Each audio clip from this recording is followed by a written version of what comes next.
Hey, what's up? It is Sunday, September 28th. The sun is in Libra and the moon is in Sagittarius, tropical. Libra is a cardinal air sign. Sagittarius is a mutable fire sign. Together in the 360-degree circle, they form a sextile. They are 60 degrees apart. They're separated by the sign Scorpio. So a sextile aspect represents an aspect of harmony, but it's not immediate harmony. It takes a little bit of nudging to get there. Because these two signs don't like readily relate with each other, but they have a little more relatability than a semi-sextile, which would be neighboring signs, which are 30 degrees apart.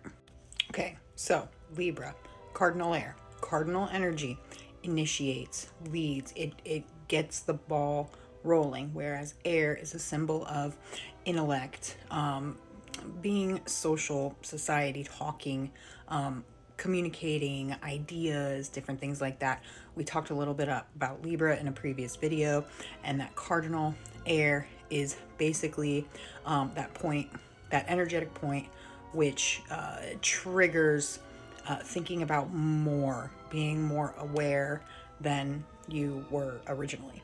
And it relates a lot to other people, social interactions, relationships of all kinds, because it's usually, when that other person enters that you become aware of something more than just yourself. Aries, the opposite sign of Libra, is that self-awareness. And then Sagittarius is that mutable fire energy. So mutable is that adapting, shifting, changing, very, very flexible. Whereas fire relates to like our passion, our drive. It's very excitable and enthusiastic and is often driven by its own sense of inspiration. So you could say that Libra's intellectual spark, that starting point, is like fuel for the fire that drives Sagittarius's like sense of adventure. You could say that Libra starts the conversation. It sets the tone, it creates the vision, and then Sagittarius will run with it. It will expand with it and will advance these ideas into new directions and experiences.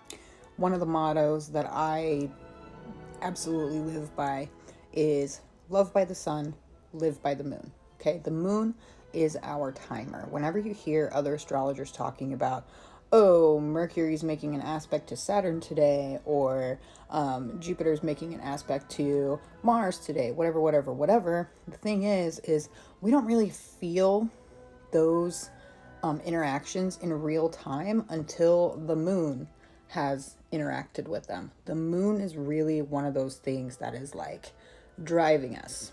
So my experience with these two signs working together is today I took a longer than normal bike ride. On average, I'll go anywhere between 10 and 15 miles. I went for the long haul and did about 23 miles today. And I'm usually up in my thoughts. It's a very meditative thing for me when I'm on my bike ride. But I had more of a desire to share those thoughts with y'all today. Hence, like the 4 posts I did while I was on my bike. And 2 of the main symbols that are usually tied to Sagittarius are long distance travel or expansion, longer than normal, as well as being in our higher thoughts. So what has this experience been like for you so far? What are some insights you can gain from this new awareness?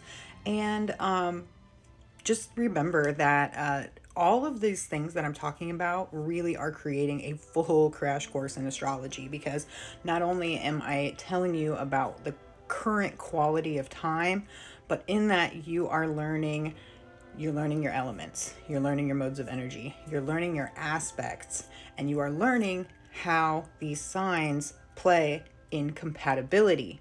So if you ever have a question about how any 2 signs are compatible, look at their elements, look at their modes of energy, and look at the aspect they make in the circle.